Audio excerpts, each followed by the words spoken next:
Let us be honest. Your current morning routine is alarm, ignore, alarm, ignore, alarm. Fine, I am up, stare at the ceiling like you are waiting for God to text you a reason to get out of bed. And then, phone. Obviously, because apparently the ceiling did not have enough information. So now you are lying horizontal, not yet fully conscious, scrolling through news that makes you anxious, posts that make you feel behind, and opinions from people you have never met about things that have nothing to do with your life. And you have been awake for approximately 90 seconds. Congratulations. You just let the entire internet win the first round of the day before your feet touched the floor. Now you are in the shower, thinking about 17 things that have not happened yet.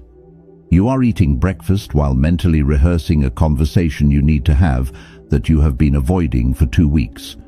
You are driving to work or sitting at your desk already carrying the full emotional weight of a day that technically has not started yet.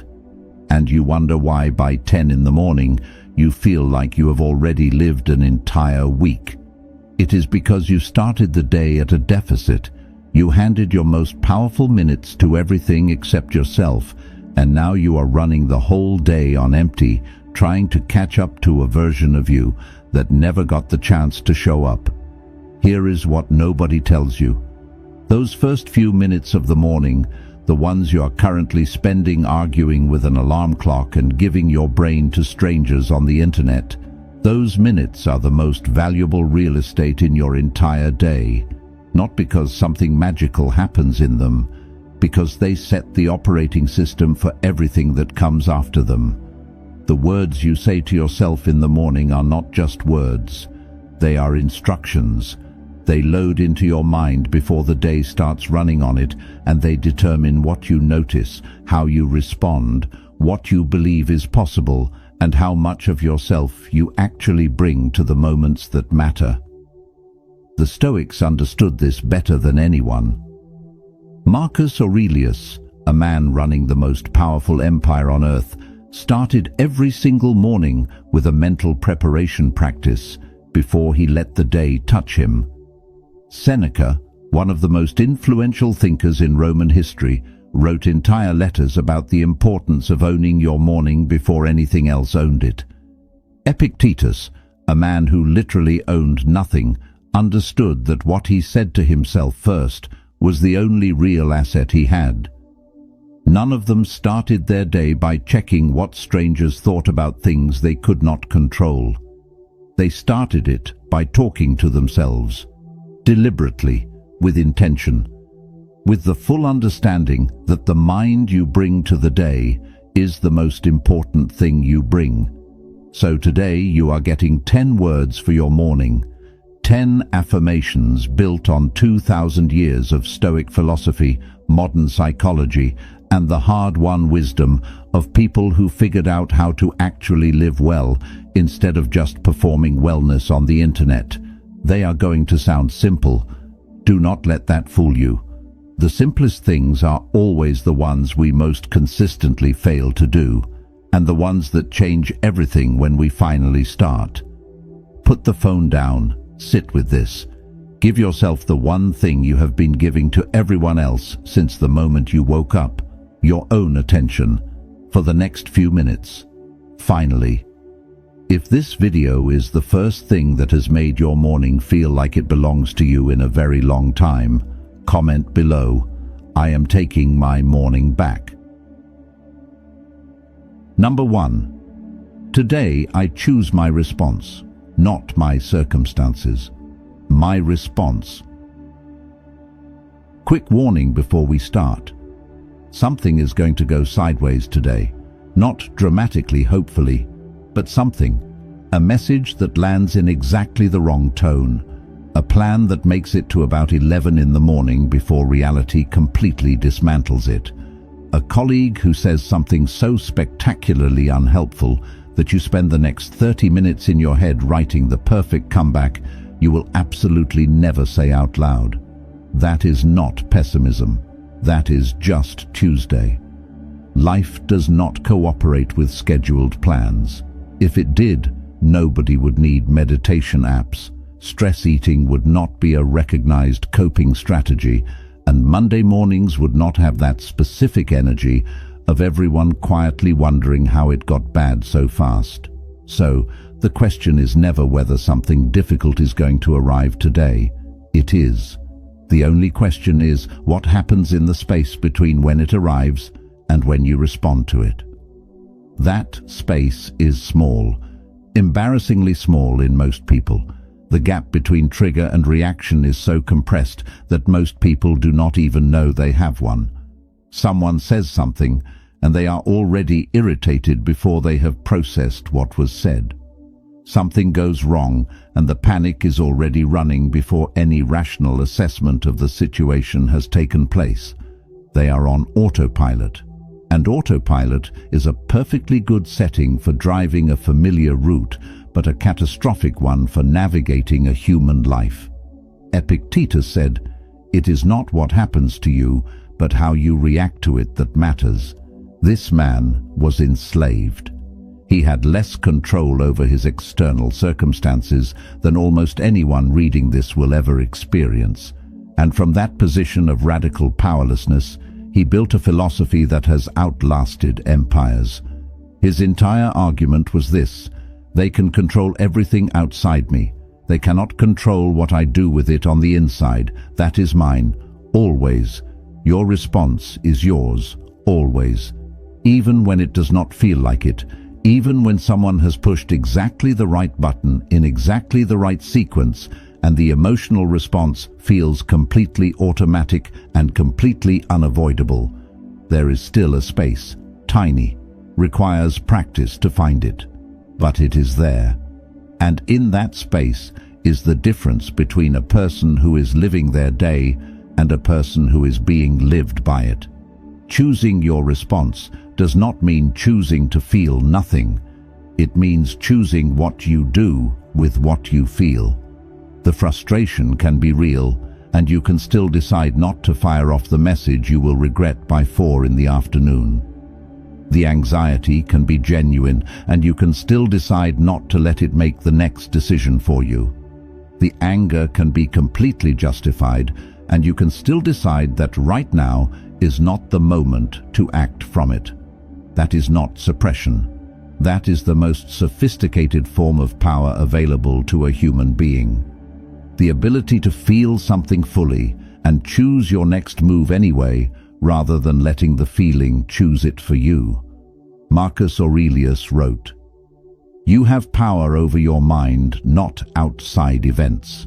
Realize this, and you will find strength."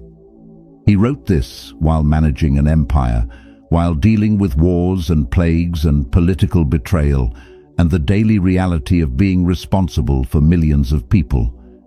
He still had to remind himself every single morning that his power was not in controlling what happened. It was in controlling what he did about it. If Marcus Aurelius needed that reminder before running Rome, you are allowed to need it before your Tuesday. Say this one first every morning, before you know what the day contains, before the plan has had a chance to be disrupted, before the difficult person has said the difficult thing. Today, I choose my response, not my circumstances. My response. Say it like you mean it. Because on the days when something genuinely tests it, you are going to need to have already decided. You are stronger than anything this day is going to throw at you. You have already proven that. Every single difficult chapter you survived without permanently falling apart. Every moment you held yourself together when falling apart was the easier option. That strength is not luck. It is you. It has always been you. And it begins fresh every morning the moment you choose your response, before the day chooses it for you. Walk into today knowing that. Nothing coming at you today is bigger than the person reading these words right now. Number 2. I am not behind. I am exactly where my journey has brought me. Somewhere between your 20s and right now, you developed a timeline. You did not consciously design it. It assembled itself from 100 different sources. What your parents expected, what your friends seemed to be achieving, what social media presented as the normal pace of a successful adult life. What you told yourself at 22 when you were optimistic about timelines and had not yet met the specific combination of circumstances that were going to rearrange your original plan entirely. And now you carry this quiet, persistent, slightly exhausting sense of being late, of running behind a schedule that everyone else seems to be managing to keep, of being at a point in your story that should have been a chapter ago, the relationship that was supposed to exist by now, the career that was supposed to be further along, the version of yourself that was supposed to have figured more of this out by this age. And meanwhile, you are scrolling through people who are apparently achieving everything on schedule and wondering what exactly you are doing wrong. Here is what you are doing wrong. You are comparing your real life to other people's highlight reels and to an imaginary timeline that was designed before you knew what your actual life was going to ask of you. That is not a fair comparison. That is not even a coherent comparison. You are measuring a real, complicated, genuinely lived human experience against a fantasy that never had to survive contact with reality. The fantasy never lost anyone, never had its plans dismantled by circumstances it could not have predicted, never had to rebuild from something that fell apart, never had to take the long route because the direct one turned out to be closed. Of course, the fantasy looks more on schedule. It was never real enough to get delayed. Marcus Aurelius wrote, "Confine yourself to the present, not as a spiritual instruction to ignore the future, as a practical recognition that the present is the only place where anything actually gets built. The future is constructed here, in the choices made today, not in the anxious mental accounting of how far behind the imagined schedule you appear to have fallen. Your journey brought you here, every detour included, every season that lasted longer than you expected, every chapter that closed before you felt ready, and every beginning that arrived before you felt prepared. All of it brought you to this specific point, with the specific understanding and resilience and clarity that this point required. None of it was wasted.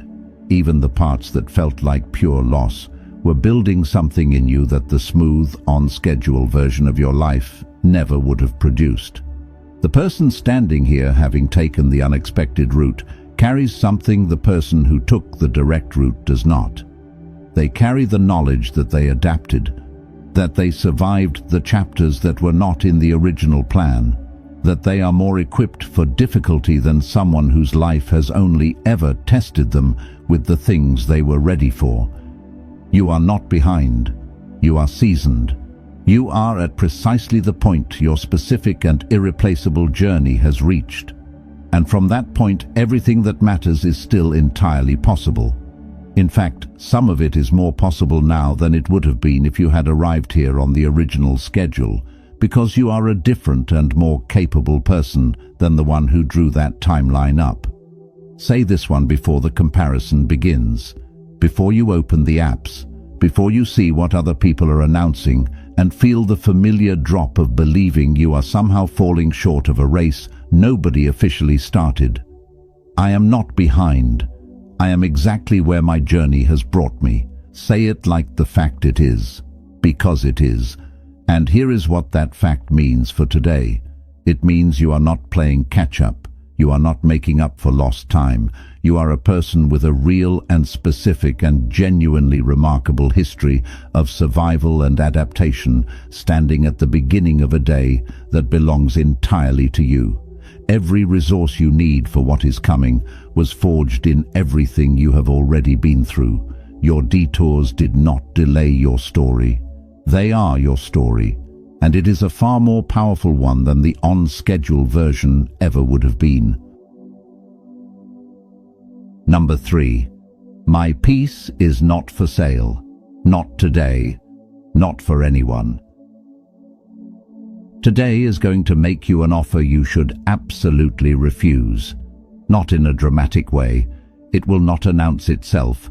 It will arrive in the form of a conversation that wants all of your emotional energy, a news story that wants your anxiety, an opinion from someone who does not know your full story but has strong feelings about the chapter they witnessed, a conflict that technically could wait but has decided that right now, while you are trying to function, is the perfect moment to demand your full participation.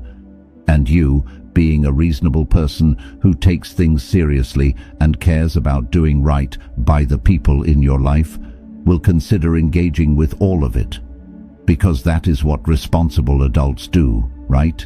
They stay informed, they respond, they manage the situations that arrive. They do not just choose peace when peace is inconvenient. Except here is the thing that responsible adults rarely acknowledge. A depleted, anxious, reactive version of you is useful to nobody. Not to your work, not to your relationships, not to your own life and the goals you are trying to build toward. The version of you that operates from a place of constant alarm is not more engaged or more responsible than the version that operates from groundedness. It is just louder and more exhausted and making worse decisions faster. Peace is not the absence of engagement with the world. Peace is the foundation from which effective engagement becomes possible. The surgeon who operates from calm makes better decisions than the one who operates from panic. The parent who responds from groundedness raises children differently than the one who reacts from depletion. The person who engages with difficulty from a stable center handles it better than the one who engages from a nervous system that has been in alarm mode since the first notification of the morning. Seneca wrote, "True happiness is to enjoy the present without anxious dependence upon the future, not to amuse ourselves with either hopes or fears, but to rest satisfied with what we have, which is sufficient, for he that is so wants nothing." Seneca was not describing someone who had given up on ambition. He was describing someone who had stopped letting the pursuit of what they did not yet have destroy their relationship with what they actually had. Protecting your peace is one of the most countercultural things you can do in a world that has financially incentivized your anxiety. The news is more engaging when it frightens you. Social media is more addictive when it triggers comparison. Advertising works better when you feel like you are lacking something. The entire attention economy is built on the premise that a peaceful, settled, genuinely content human being is useless to them. Because a peaceful human being does not click as much.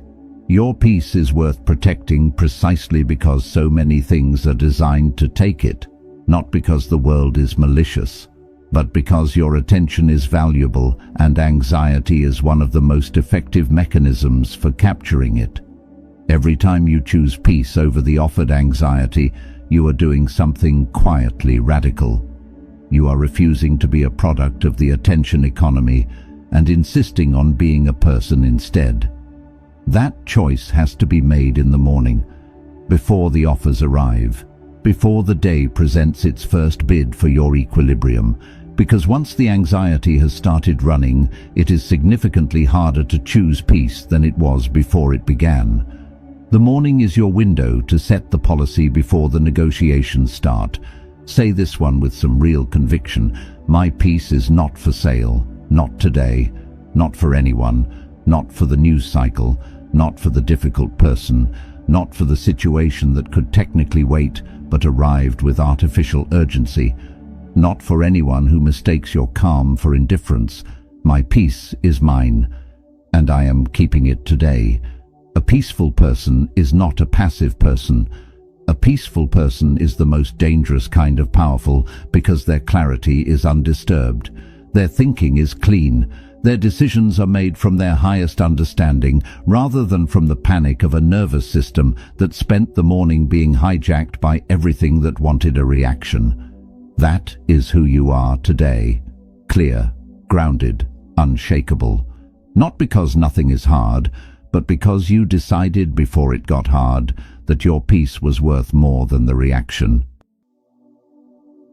Number 4. I release what I cannot control and pour myself into what I can.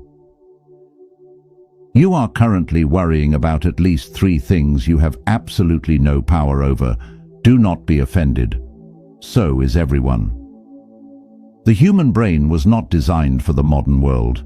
It was designed for a world where threats were immediate, local, visible, and usually solvable by either running or throwing something. It was not designed for a world where you can be aware, in real time, of every catastrophe happening on every continent simultaneously, while also worrying about your own life, your relationships, your finances, your health, your career, and whether the weird noise your car made this morning means something expensive. The brain, being the overachieving anxiety machine that it is, tries to manage all of it. It treats each piece of unresolvable worry as a problem to be solved, and runs the solving process continuously in the background, consuming enormous amounts of energy and producing very little except the persistent low-grade hum of a nervous system that never quite gets to switch off. This is not a character flaw. It is a design issue. The hardware is running software it was never built to run, and the result is a kind of exhaustion that sleep does not fully fix because the mind was working through the night too. The Stoics had a solution for this that is 2,000 years old and still the most effective one available. They called it the dichotomy of control. Epictetus put it plainly. Of things, some are in our power and others are not. In our power are opinion, motivation, desire, aversion. Not in our power are body, reputation, command, and in a word, whatever is not our own action. 2 lists: what is yours and what is not. Most people spend most of their energy on the second list and then wonder why they are perpetually depleted despite working so hard. The energy spent on what cannot be changed does not change what cannot be changed. It just drains what was available for what can be. Releasing what you cannot control is not giving up. It is not indifference dressed in philosophical language. It is the most intelligent possible allocation of a finite resource. You wake up every day with a limited amount of mental and emotional energy. Every unit spent on what is outside your jurisdiction is a unit not spent on what is inside it. The mathematics of this is clean and unavoidable. The only question is whether you are doing the maths consciously or letting the brain run its default algorithm of worrying about everything with equal urgency, regardless of whether anything can be done about it. What is inside your jurisdiction? Your effort today, your quality of attention, the choices available to you in the hours ahead, your responses to what arrives, your decisions about what to engage with and what to let pass, your commitment to the things that actually matter to you, regardless of what the uncontrollable circumstances are doing around them. That list is actually quite long, and it is the only list that produces anything. The other list is a consumption engine with no output. Pour yourself into what you can change and release the rest with the understanding that releasing it is not weakness. It is the most sophisticated form of energy management available to a human being. Marcus Aurelius wrote, "You have power over your mind, not outside events. Realize this and you will find strength." He was managing an empire with wars on multiple fronts, and he still had to remind himself every morning that his power was in what he did, not in what happened. If Marcus Aurelius needed the reminder, your Tuesday qualifies. Say this one before the list of uncontrollable things starts assembling itself in your mind, because it will. It always does. I release what I cannot control and pour myself into what I can. Say it as a redirection. As the moment your brain stops running the futile algorithm and starts running the useful one, and then actually pour yourself in, fully, without reservation, without holding back, because the outcome is not guaranteed. The outcome was never guaranteed. That is not new information. What is new is the decision to bring everything you have to what is yours to effect anyway, because that commitment, that complete and unconditional commitment to your own effort regardless of outcome, is what separates the people who build things from the people who wait to see if building is worth it before they begin. You have more influence over today than you think.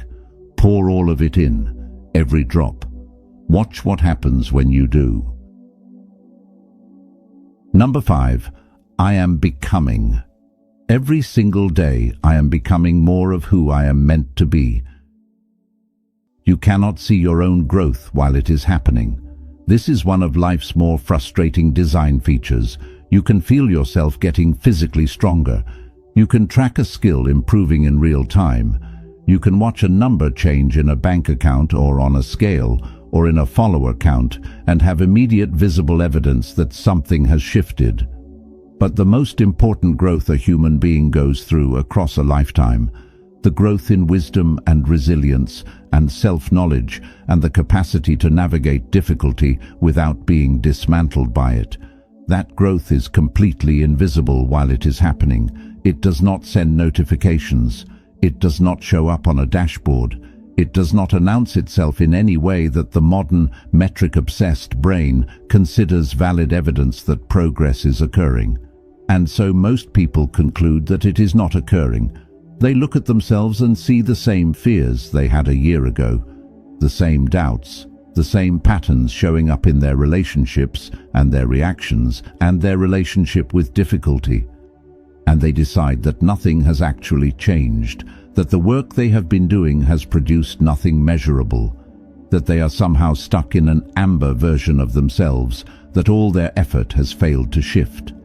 This conclusion is almost always wrong. And the reason it is wrong is not complicated. You are measuring growth against an imagined destination rather than against an actual starting point. You are comparing yourself to who you hope to eventually become rather than to who you were when you began. Measured against an imagined destination that has not been reached, any current position looks like failure. Measured against where you actually started, most people have moved considerably further than they give themselves credit for. Seneca wrote, "It is not that I am brave, it is that I have decided what is worth my courage." Every time you decided what was worth your courage and then acted on that decision, you grew. Every time you chose honesty when dishonesty was significantly easier. Every time you tried again after something did not work. Every time you said no to what was comfortable but wrong and yes to what was right but difficult. Every one of those moments was becoming. Quiet, invisible, accumulated becoming. You are not the same person you were a year ago. The change may not be visible to the people who see you every day because they are calibrated to your current state rather than your previous one. But you have been moving in the direction of more understanding, more capacity, more honest self-knowledge, more ability to navigate the specific kind of difficulty that your specific life keeps generating. And becoming never stops for anyone who keeps choosing growth over comfort. It continues across the full length of a life. Every difficult season that you moved through rather than around, every honest conversation you had with yourself that you had been avoiding, every moment you chose to be slightly better than you were the day before, all of it is becoming. All of it is the quiet construction of the person your life has been trying to build since the beginning.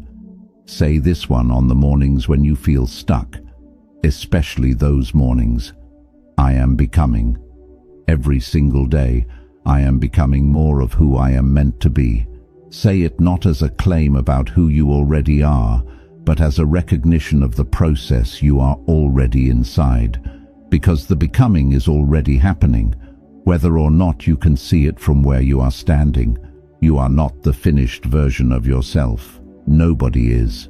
But you are further along than you were, more equipped, more honest, more capable of navigating the specific difficulty your specific life keeps generating. And every morning you wake up and choose growth over comfort.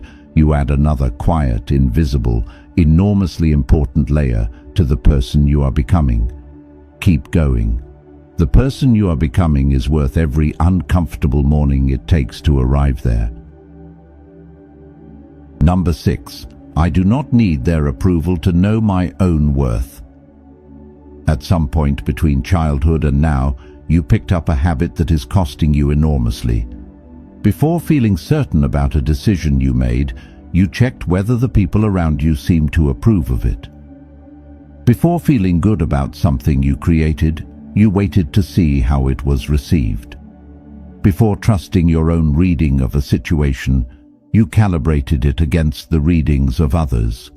You outsourced the process of understanding your own value to the external responses of people who, let us be honest, are too busy managing their own lives to be conducting a reliable assessment of yours.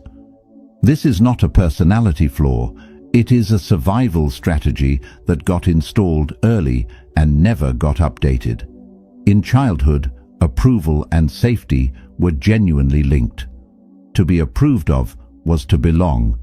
To be disapproved of was to be at risk of exclusion from the group, which for a small human in a social species was a real threat. The nervous system responded accordingly. It learned to treat the absence of approval as an emergency requiring immediate attention. The problem is that you are no longer a small human in a social species trying to survive the dynamics of a childhood group. You are an adult. And the nervous system did not get the update. It is still running the same approval-seeking software it installed decades ago, treating every disapproving look and every critical comment and every absence of the expected validation as though it were a genuine threat to your continued existence, rather than just one person's opinion shaped by their own history and their own limitations and their own very full schedule of their own problems. Epictetus said, "Never say about anything that I have lost it, but that I have returned it." What gets returned when you stop seeking approval is yourself.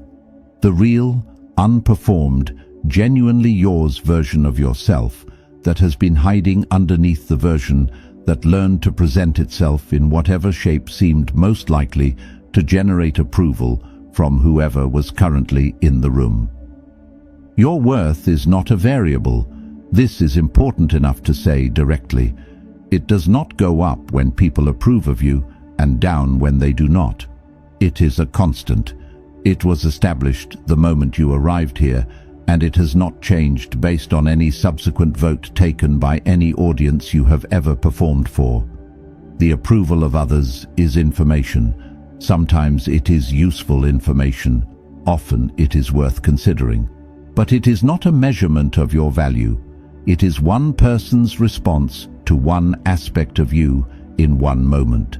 That is all it has ever been. The person who has genuinely released the need for approval moves differently through the world. Not coldly, not without care for how they affect others, but with a settled quality that people who are still seeking approval do not have. Because they are no longer calibrating their behavior to produce a particular response from the room. They are just being what they actually are. And what they actually are, unperformed and unedited, is always more compelling than the most polished performance of it. Say this one before you walk into the rooms where the opinions live, before the presentation, before the conversation with the person whose approval you have been chasing, before you post the thing and wait to see how it lands. I do not need their approval to know my own worth. Say it until it stops being something you are trying to convince yourself of and starts being something you simply remember is already true. Because it is already true. It was always true. Your worth was never up for vote. It was never dependent on the count. It was never something that required a certain number of people to agree before it became real. You are enough, right now, as you are, in this specific, imperfect, unfinished version of yourself that is still showing up every morning and still choosing to try. That person is enough. That person has always been enough. And today, you are going to walk through the world like you finally believe it. Number 7. Difficult does not mean impossible. Hard does not mean wrong. Your brain is going to lie to you today, several times, with great confidence. One of its favorite lies is this one: if this were the right path, it would not be this hard. If this relationship were right, it would not require this much work. If this career were right, it would not feel this exhausting. If this decision were right, it would not generate this much resistance. The difficulty is a signal, and the signal says stop. This lie is particularly effective because it is dressed in the language of wisdom. It sounds like discernment. It sounds like you are reading the situation intelligently rather than avoiding something because it is frightening. It wraps surrender in such reasonable language that by the time you realize you have been talked out of something important, it is already comfortably behind you, and the comfortable path is already under your feet. The truth is almost exactly the opposite. The most important things in a human life are almost always hard. Not occasionally, almost always. Real connection requires vulnerability, which is hard. Real growth requires discomfort, which is hard. Real integrity requires saying the true thing when the easy thing is available, which is hard. Real achievement requires sustained effort, past the point where stopping becomes available as an option, which is also, surprisingly, hard. Easy is not a reliable indicator of right. Easy usually means familiar, and familiar means you have done this before, and doing what you have done before produces what you have already had, which may be fine, or may be exactly what you are trying to change. Marcus Aurelius wrote, "The impediment to action advances action. What stands in the way becomes the way." He was not writing poetry. He was writing a daily reminder to himself that the obstacle is not evidence of the wrong path. The obstacle is the path. The difficulty is not a signal to turn back. It is the mechanism through which the path produces the person capable of completing it. You do not arrive at the destination and then develop the capability the journey required. You develop the capability during the journey, through the hard parts, especially through the hard parts. Hard does not mean wrong. This distinction needs to live somewhere accessible in your mind before the hard thing arrives. Because when you are inside the difficulty, the brain does not naturally produce this distinction. It produces the other one. The one that says this is too much. The one that builds a very reasonable case for why stopping is the intelligent choice rather than the frightened one. The affirmation is not a denial of the difficulty. The difficulty is real. The discomfort is real. The desire to stop is human and understandable and nothing to be ashamed of. The affirmation is a competing voice, one with access to a longer view than the feeling has, one that remembers what was built the last time you pushed through something this hard, one that knows the difference between the difficulty that signals genuine danger and the difficulty that signals genuine growth. Say this one on the mornings when you already know the day contains something you do not want to do. Difficult does not mean impossible. Hard does not mean wrong. Say it before the resistance builds, before the brain starts assembling its case for the easier alternative. Because once the case is fully assembled, it is significantly more convincing than when you are standing outside it looking in. You have done hard things before, more hard things than you currently give yourself credit for. You did them scared. You did them under-resourced. You did them without any guarantee that they were going to work out. And some of them did not work out. And you are still here, still standing, still trying. That is not ordinary. That is extraordinary. Today's hard thing is not the thing that finishes you. It is the thing that proves again that you are the kind of person who does not stop when it gets hard. Go prove it one more time. Number 8. I give my best to this day, and I let the rest go. You are going to do your best today, and it might not be enough. That is a real possibility, and we should name it directly. You can prepare thoroughly, show up fully, give everything available to you, to the thing in front of you, and still watch the outcome move somewhere you did not intend it to go. Because outcomes are not determined solely by your effort. They emerge from the intersection of your effort and approximately 1,000 other factors that were never in your hands. Other people's decisions, timing that you do not control, circumstances that could not have been anticipated, the specific, unpredictable combination of variables that constitutes reality as it actually is, rather than as your plan required it to be.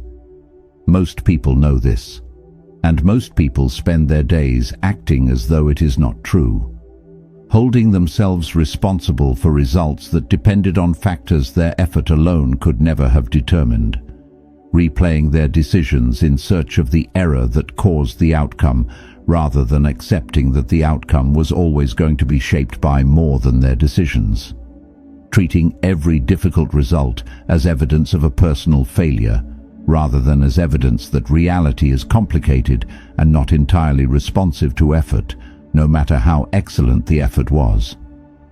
This is not just philosophically problematic, it is practically damaging, because the person who holds themselves responsible for every outcome, including the ones they could not control, burns through their reserves of self-confidence in proportion to the number of uncontrollable things that go wrong.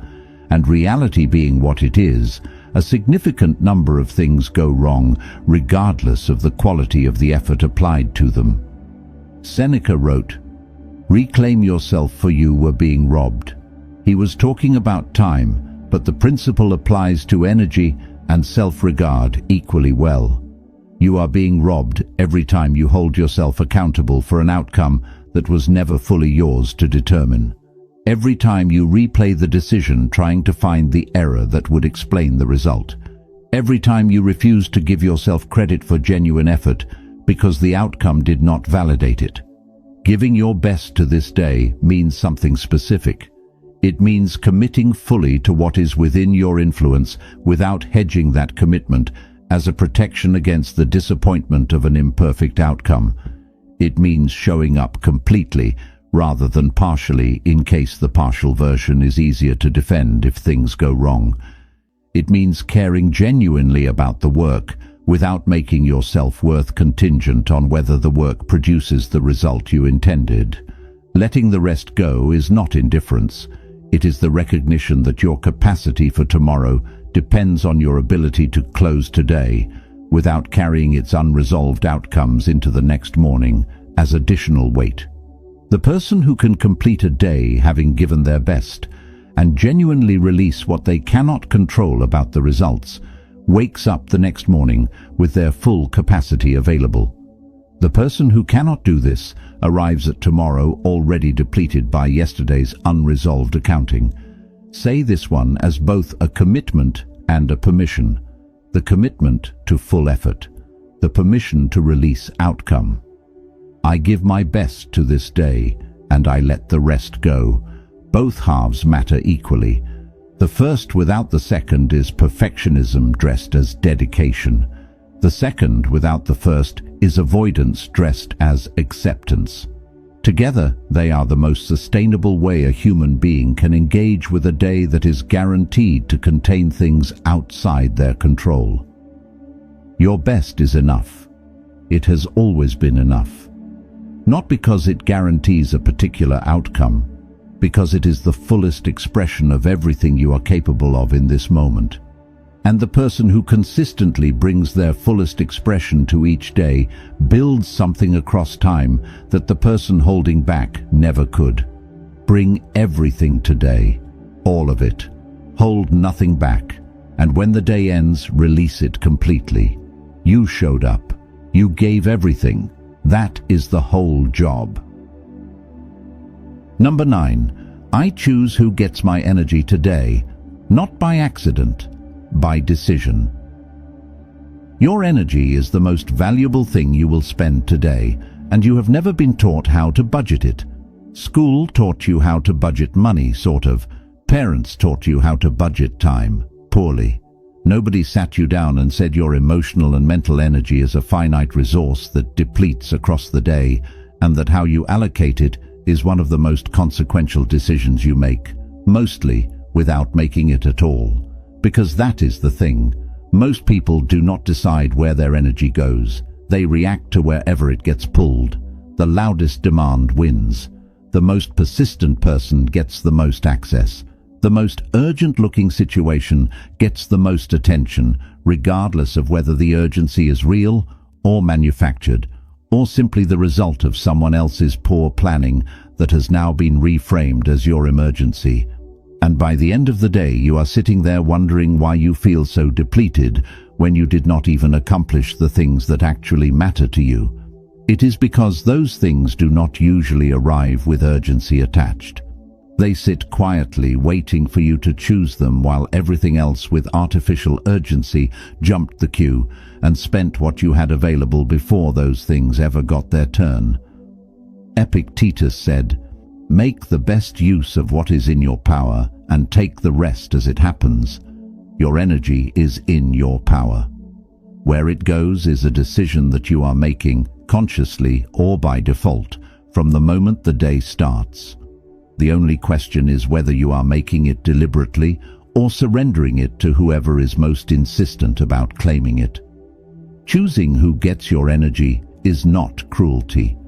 Let us be clear about that, because this affirmation can be misread as permission to become selfish. It is not. It is permission to become intentional. There is a significant difference. The selfish person withholds energy from others to preserve it for their own comfort. The intentional person allocates energy toward what genuinely deserves it, which includes other people and often includes putting others first. The difference is that the choice is made deliberately rather than by default. The person who gives their full attention to what has genuinely earned it is more useful to everyone around them than the person who scatters their attention across everything equally. Because full attention is a different quality of resource than divided attention. A person who brings their complete focus to a conversation is more present, more useful, more genuinely connected than a person who is technically there but operating at 30%, because the other 70 was already spent before this conversation began. Decide in the morning, before the requests arrive, before the day starts its negotiation for everything you walked in with. Today, I am choosing where my energy goes. Not every situation that wants it will get it. Not every person who demands it has earned it. Not every urgency that presents itself is a real urgency.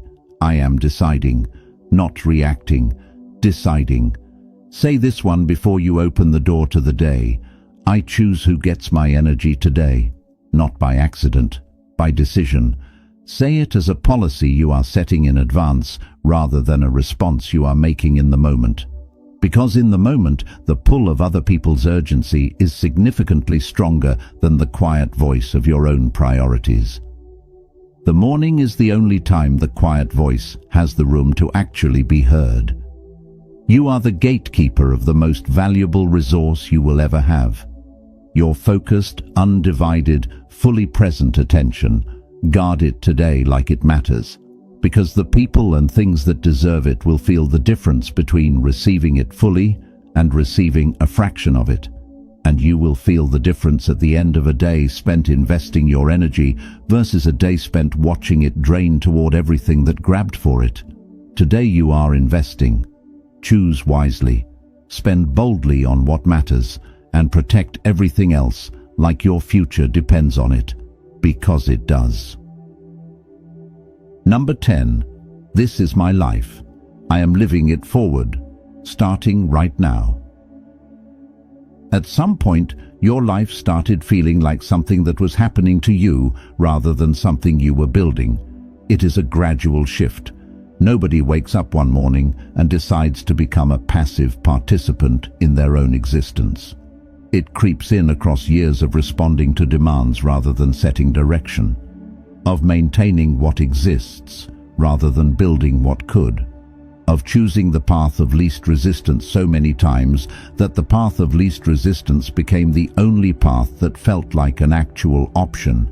And then one day you look up and realize the days are going very fast, and the things you meant to build are still unbuilt, and the version of yourself you intended to become is still waiting patiently at some future point that keeps moving further away every time you look at it. That feeling is not unique to you. It is one of the most common and least discussed experiences in adult life. The grey of a life that is being lived by momentum from the past rather than direction from the present. The specific and quietly devastating sense of being a spectator in your own story rather than the one holding the pen. But it is not a permanent condition. It is a posture, and postures can be changed.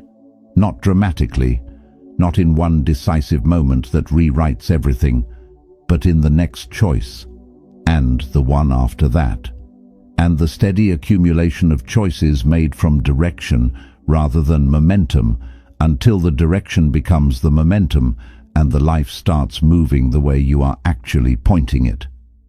Marcus Aurelius wrote, "Waste no more time arguing about what a good person should be. Be one." Apply this directly. Waste no more time wondering what a well-lived, intentional, forward-moving life looks like. Live one. Starting with the decisions available in this moment, this hour.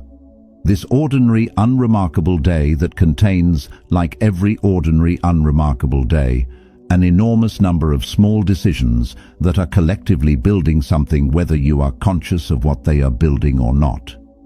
This is your life, not a rehearsal, not a preparation for the real version that will begin when the circumstances improve or the fear reduces or the resources finally align. This is the real one, the only one. It is happening right now in the Tuesday of your actual existence, and it is being shaped by what you decide in the next hour, whether or not that hour feels significant enough to bother deciding intentionally. Living it forward means making today's decisions with honest reference to the direction you want your life to move, rather than the direction it has been moving by default. It means asking not just what is easiest in this moment, but what is most aligned with the person you are intending to become. It means treating the present not as something to get through on the way to the future, but as the actual material from which the future is being made. Right now, in this moment, with this choice. Because the future is not a place that exists independently of the present and will arrive regardless of what happens here. The future is what the present is building.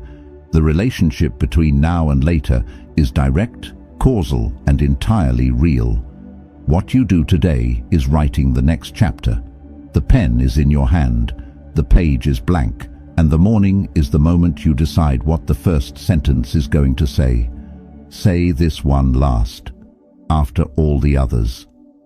After you have chosen your response and released the comparison and protected your peace, and surrendered what you cannot control, and acknowledged your becoming, and released the need for approval, and faced the difficulty, and committed your best effort, and decided where your energy goes.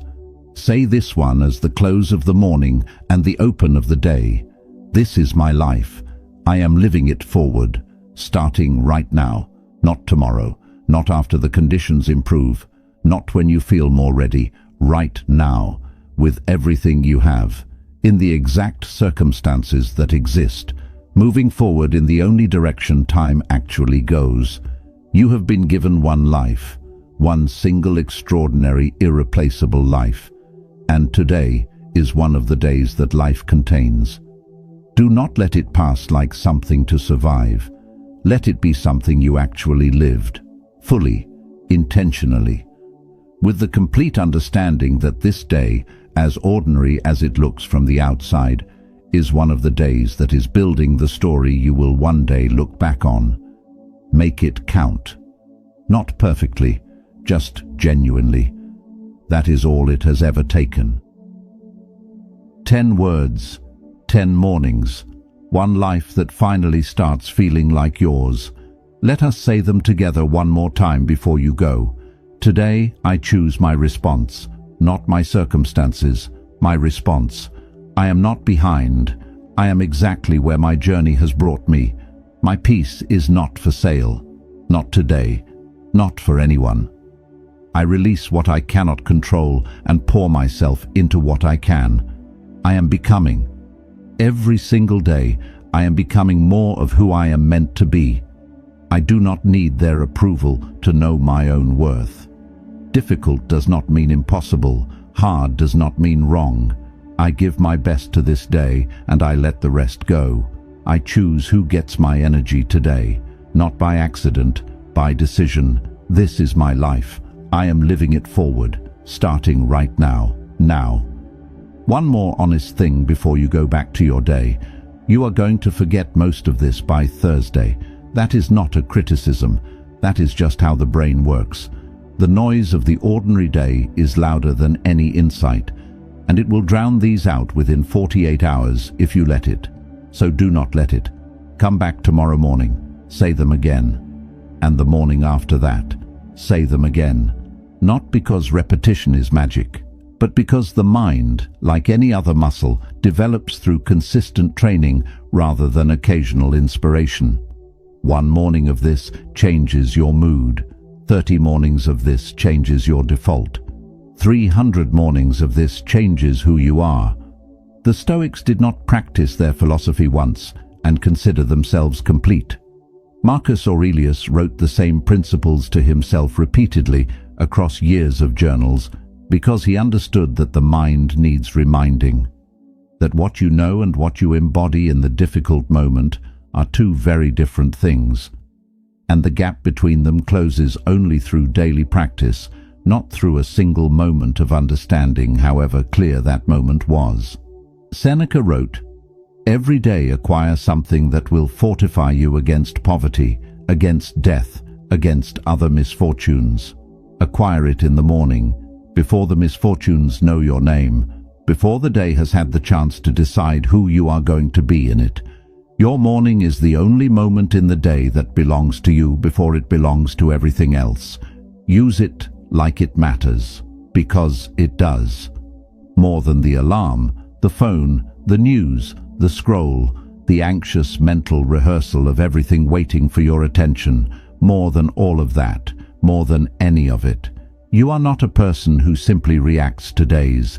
You are a person who builds them, word by word, choice by choice, morning by morning. And every morning you show up and say these words with intention, you are doing something that most people will never do. You are taking ownership of the one thing that was always, completely, irreversibly yours. Your mind, your morning, your life. Nobody can take that from you. Not the difficult day, not the disappointing outcome, not the person who does not see your worth, not the timeline that did not go according to plan, not the chapter that cost more than you expected, not any of it. Because every morning you wake up and choose your words before the world chooses them for you, you are proving something that no external circumstance can disprove, that you are still here, still choosing, still building, still becoming. That is not small, that is everything. If this video finally made the morning feel like it belongs to you, share it with someone whose mornings have been belonging to everyone else. And remember, the alarm was not the beginning of your day. This was, these words, this decision. Right now, go live it, all of it, like it is yours, because it is.